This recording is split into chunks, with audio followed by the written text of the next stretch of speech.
Bienvenue dans ce second épisode de Une astuce, une session. La dernière fois, on a vu comment choisir et monter ses roues pour pouvoir rouler confortablement en ville sans acheter un nouveau cruiser. Là, dans cette vidéo, ça va être très différent. Il n'y aura pas une partie astuce, une partie session. Cette fois-ci, on va faire un peu une review de la dernière session que j'ai fait et on va voir ensemble comment réussir l'objectif qu'on s'est fixé en début de session. Grâce à la review, on va voir par quelle étape je suis passé pour réussir cet objectif et je vais te donner des conseils pour réaliser les tiens. Allez, générique!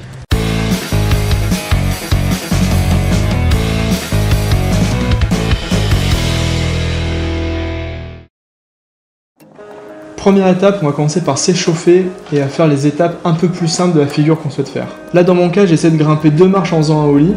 Donc, je savais déjà faire un ollie qui était un peu dégueulasse avant. Avant, le ollie, je le faisais comme ça, je popais et j'arrivais pas à remettre la planche droite. Donc en fait, je tapais, je restais comme ça et je retombais. Et là, pour la figure que je veux faire, c'est super important de faire un ollie propre.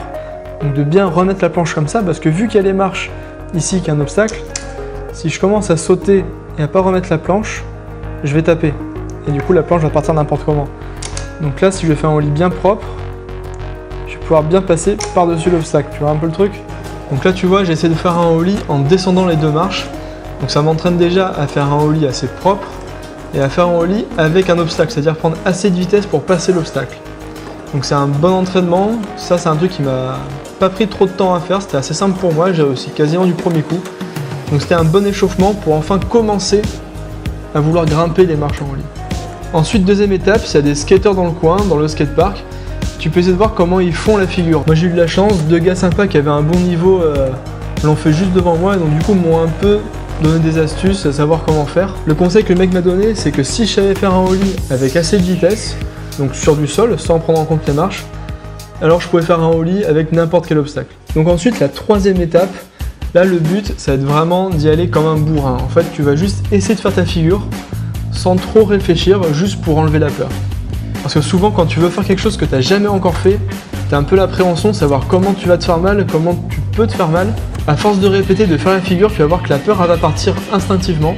Là, tu vois, ce que je fais, c'est pas trop dégueulasse non plus. J'arrive à combattre la peur et à aussi faire quelque chose d'assez correct. Mais il y a toujours un problème, la planche tourne tout le temps et ça, c'est parce que j'ai peur, justement. Et donc quand tu commences à plus avoir peur, à réussir à tenter ta figure sans souci, sans stresser avant, c'est là que tu passes à l'étape suivante.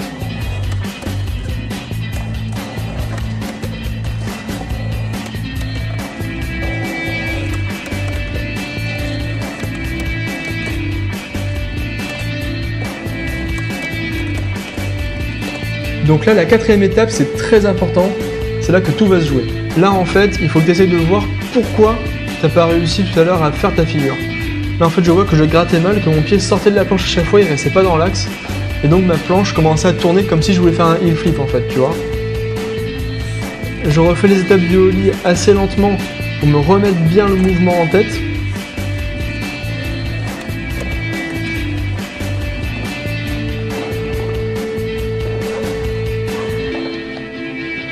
Et là je me rends compte d'une chose, tu vois, c'est que mes pieds, quand j'arrive au-dessus des marches, ils sont complètement diagonales, ils sont plus dans l'axe. Donc ça veut dire que mon pied a bougé et ça typiquement c'est ce qui se passe quand on a peur. Donc là je vais m'entraîner à bien atterrir dans l'axe sans tourner mon bassin, sans tourner mon corps et mes épaules. Le premier point c'est que je pop pas assez. Donc du coup je vais pas assez haut et mon truck a tendance à se bloquer sur les marches. Donc ça il faut que je pense à popper un peu mieux avec le pied arrière. Deuxièmement, comme on m'a dit tout à l'heure, mon pied avant, quand je gratte, il se décale un peu de l'axe. Donc il faut que j'arrive à bien bloquer mes épaules et mon bassin pour bien rester dans l'axe de départ. Et enfin, le 3e point, c'est que je vais pas assez vite. Donc là aussi, ça a tendance à faire bloquer mon truck sur la marche et pas réussir à passer les 2 marches en un seul mouvement.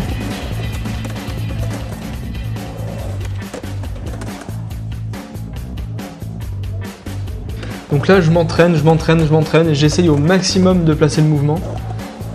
Donc là, ce qui est compliqué, c'est d'assimiler toutes les erreurs qu'on a fait, essayer de penser à tous les points pour réussir à la figure. Parce que généralement, là, comme par exemple, tu vois, j'ai 3 points sur lesquels il faut que je m'améliore. Généralement, tu vas t'améliorer sur un point et oublier de faire des efforts sur les 2 autres. Et à chaque fois, ça va faire ça, ça va faire ça. Le but, c'est de bien réfléchir, de vraiment se concentrer sur tous les points sur lesquels tu n'arrives pas, pour réussir à ne plus les faire et que ce soit instinctif de faire la figure sans réfléchir. Et on rentre justement dans la dernière étape d'apprentissage. Là on a vu que j'y arrivais plutôt bien, j'arrive presque à monter sur les 2 marches, je suis vraiment à pas grand chose d'y arriver.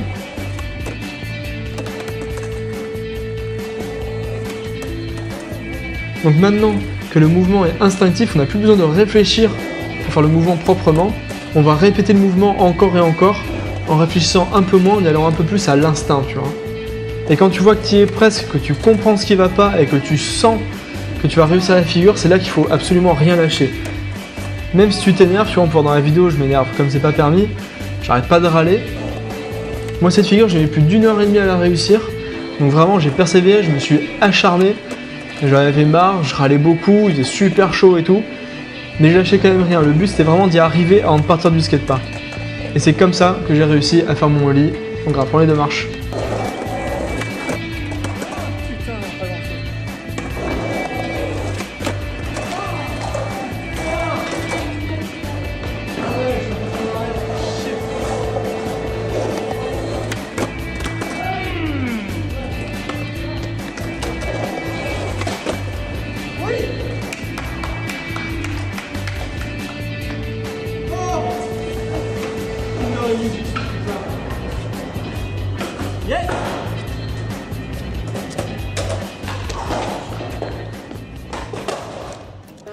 Si on fait un peu un bilan de tout ce que j'ai dit, en fait il y a 5 étapes. La première étape c'est de s'échauffer un peu, de faire des choses plus simples pour bien se mettre en forme. La deuxième étape, tu essaies de regarder un peu ce que les autres y font. Troisième étape, tu y vas un peu comme un bourrin et t'enlèves la peur.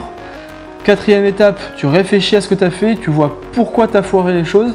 Là, te filmer en cette étape, c'est plutôt pas mal parce que ça te permet dans le retour de la caméra de voir vraiment les erreurs que tu fais d'un point de vue externe et c'est super utile. Et donc, dernière étape, une fois que tu arrives à faire le mouvement instinctivement sans trop réfléchir, il faut que tu tryhardes, il faut que tu le fasses plein de fois, il faut que tu t'acharnes, même si tu t'énerves, que tu n'en peux plus. Il faut justement réussir à gérer l'énervement pour pouvoir recommencer pendant des heures s'il le faut, mais réussir avant de partir du skatepark. Si tu suis donc toutes ces étapes, normalement tu es prêt à réaliser n'importe quel objectif que tu t'es fixé dans tes sessions. Moi j'ai un niveau débutant c'est sûr, donc j'utilise cette technique pour faire pour l'instant le ollie, le 180 frontside et pour faire ce que je t'ai montré là. Donc je sais pas si ça peut vraiment s'appliquer à un niveau un peu supérieur, mais j'imagine que si tu regardes la chaîne, tu es débutant en skate aussi. J'espère que la vidéo t'a aidé, si c'est le cas, n'hésite pas à me le dire en commentaire et on se revoit pour le prochain épisode de Une astuce, une session. Allez, ciao!